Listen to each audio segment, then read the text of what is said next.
Bruno and the Brazilian Magic Eraser, written by MacMilan. Chapter 1. 2 very, very awful things. When I was small, 2 very, very awful things happened to me. Those 2 very awful things made me afraid. I'm not afraid of lightning. I'm not afraid of bullies, boogeyman, or fire. No, I am afraid of erasers, pink erasers, white erasers, brown art erasers, and pencil top erasers. I'm scared of them all. The first very awful thing happened on my first day of school. I was practicing number. I wrote number 4 backwards, and I erased it with my new pink eraser. Soon after, my hands were very itchy. My belly was very itchy. By lunchtime, my whole body was red and itchy. I had hives everywhere. Remembering all those hives still makes me itchy. Some of them were as big as strawberries. I looked like a great, giant strawberry. My mother took me to Dr. Wildgood. He said, "Bruno Alexander Thompson, you are allergic to fake latex. Our erasers today are made of fake latex. I'm sorry, but you can never make a mistake at school." That was not good news for a 5-year-old boy like me. I was going to be in school for at least 12 years. The second very awful thing happened when I was 7. My puppy Chase ate an eraser that my big sister Lena left on the floor. Chase probably thought it was a piece of hot dog. Chase loves hot dog because I used hot dogs for treats to train him to sit and stay. It took Chase 3 days to throw up the eraser. I finally threw it up. He had my brand new basketball shoe in his mouth. My chewed up shoe smelled like eraser and puppy puke for a long time. I am afraid of erasers, and I'm afraid of puppy puke. Now that I am almost 10, I do not make many mistakes. I sit alone, far away from the other students. Some of them, like Melanie, use their erasers more than they use their pencils. Chapter 2. A birthday surprise. Some people are allergic to peanuts. I'm allergic to erasers.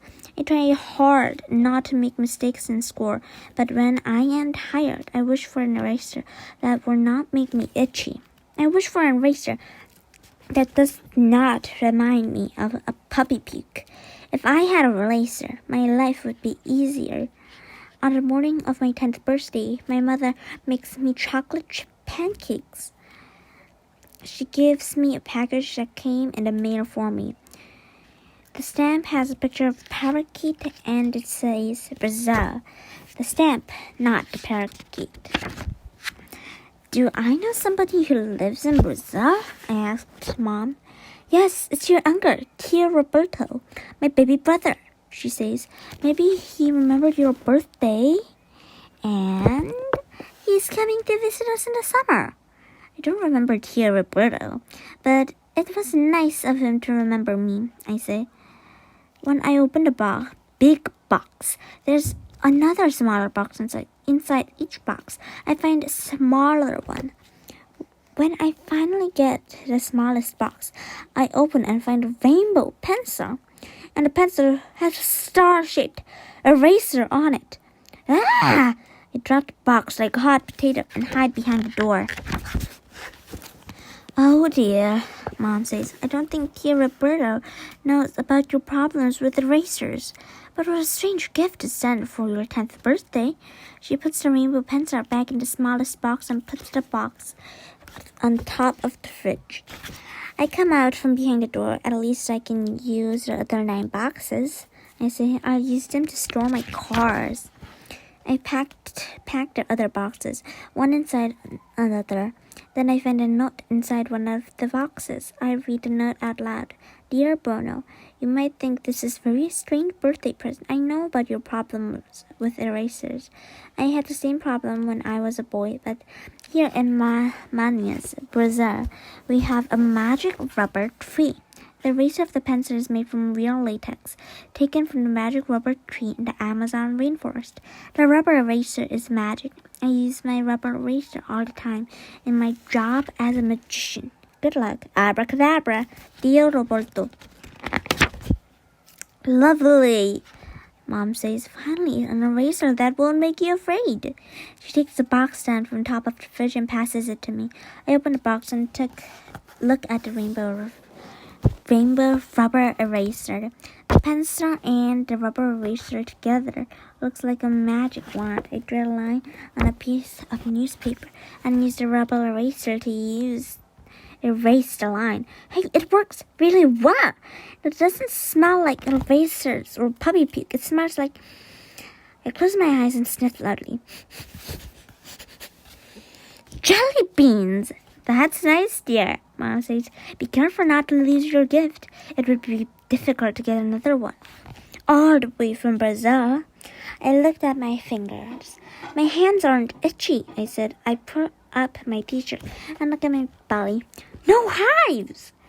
I wonder what your uncle means when he says the rubber eraser is magic. Mom says, I grin. I don't know, but I can't wait to find out. What's that ugly thing? Melanie asks me the next day at school. It's a rubber eraser, I say. It came all the way from Brazil. My uncle Roberto said it to me. He's a magician. Looks like it came all the way from the dollar store, Melanie says. It looks dumb as you. I try to ignore her. I get out my notebook and draw a small cartoon of Melanie's face. I make her look like a monster and give her a very big mouth. Then I erase her mouth just to see what will happen. All at once, it is very quiet in the classroom. I look at Melanie. Her mouth is missing. Between her eyes and her chin, there is only a nose. I look around at the other kids. Nobody seems to notice. They are all writing poems for Mother's Day. I work on my poem until recess time. Melanie puts her hand up to ask Mrs. McAdams a question, but no word comes out. Before the recess bar, I draw Melanie's mouth back in the picture. What happened? She licks her lips. My mouth is so dry. It feels like it's been closed for a very long time. I smiled at her. Melanie looked at me suspiciously, but she didn't say anything. She just licks her lip and goes to get some water. I smile again. I put my notebook and rubber eraser into my jacket pocket and go outside for recess. I run to the soccer field to play with my friend Adam. I'm open. I yelled pass. All of a sudden, Ricky sticks his foot out. I fall face first onto the grass. Hey, that's not fair. You tripped me, I say. Ricky laughs and runs across the field. I sit down on the bench and get out my notebook. I draw Stickman Ricky. Stickman Ricky doesn't have any sneakers. In a few seconds, I hear screams coming from the soccer field. Ricky is lying on the ground. He is rolling and holding his foot up in the air. What's wrong, Ricky? Are you crying because you're losing? Adam says. I think I broke my toe. Ricky asks, my big toe. It feels like I'm barefoot. I play soccer with my friends on top bell rings. When we go back inside, I leave Ricky on the soccer field with his bare feet. By the time I draw Ricky's sneakers back, he is late and has to go to the principal's office. I smile. After school, I walk down Cherry Street. A mean bulldog named Champ lives at number 27 Cherry Street. I started drawing Champs as I passed number 18. When I walked by number 27, Champ, the Chihuahua, barks at me. His bark is very small. His head is very big.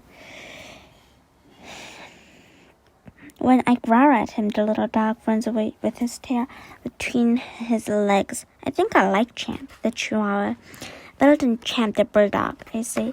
Then I crumple up the picture of Champ and put it in my pocket. Chapter 4. On Saturday morning, I got up early. Please watch your brother while I'm outside in the garden. Mom says, okay. I said, Nick is busy stuffing his foot into his mouth. I turned the television to watch my favorite show, Super Hamster. Super Hamster is trying to capture the mouse trapper. I smell something. It smells bad. It smells like a broken toilet. I look at the TV. Super Hamster is sneaking up behind mouse trapper. I look at Nick. He's pulling up at his diaper. I get out my notebook and my rubber eraser. When Mom comes in from the garden, Super Hamster is almost over. Where's your brother? She asked. I look at the sofa where Nick is supposed to be. I look at my notebook and my rubber eraser. I hide them behind my back. I didn't know. It was here just a minute ago. I say, give it off the sofa and help me look for him. She says, now. Just not say please. She looks behind the sofa, which is Nick's favorite hiding place. Nicky! Mom calls out, where are you? I don't understand why she is asking that question. They can't talk. He's a baby. I looked in the bathroom closet. All I find is toilet paper and towels. Mom runs upstairs. Nicky, sweetie, where are you? I don't understand why she's going upstairs. Nick can't walk. He's a baby. He crawls. Mom comes back downstairs. I'm calling the police, she said. Somebody must have kidnapped your baby brother. He's the cutest baby in the entire city. How could you let this happen, Bruno? Chapter 5. Goodbye, rubber eraser. I go back in the bathroom and close the door. Quickly, I draw a picture of my baby brother in the corner of the living room. When I come out of the bathroom, there are 16 police officers in the front hall. Outside, I see 2 fire trucks. I heard an ambulance up on the street. I guess I didn't draw him quickly enough. When I look at the living room, I smell him before I see him. Here he is, I asked, right where he was supposed to be. But when I look in the corner, Nick looks like a monster with a giant head, just like my picture. I look at my notebook. Quickly, I change the picture. Nicky, sweetie. Mom rushes in and grabs the smelly baby. Dick smiles and says, Phew, that was a close call. After the police officer left, I get out a mop and broom. Mom says I have to clean every floor in the entire room before I can watch any more TV. That would take the whole day. Then I remember the magic rubber eraser. And all I have to do is erase the dirt and abracadabra. Everything is clean. I sit down to watch TV again, but Mom is suspicious. That was quick, she says. Anyway, you watch too much TV. What do you have? Do something creative. Something creative, I think. Okay, I say. I get out my rubber eraser. This time I use it to finish my poem. Mom like it. I hope she won't be mad at me anymore. My mother is the best. She's better than the rest. She makes me very proud because she is not loud. She makes me ice cream pie and she never tells a lie. My mother is like no other. And I really, really love her. Mom smiles as she reads the poem. Can I watch TV now? I ask. Okay, Mom says. After I finish TV, I draw a picture of my rubber eraser. Then I erase it. It disappears. Now that I am 10 years old, I don't make many mistakes anyway. I don't want Nick or my big sister Lena to find the rubber eraser. It could be very dangerous. After dinner, Mom gives the best dessert ever. Ice cream pie. I'm happy, but I miss my magic rubber eraser. Hey, maybe when Tia Roberta comes to visit, he will bring me another rubber eraser. Maybe he will teach me how to use it to do really cool magic tricks.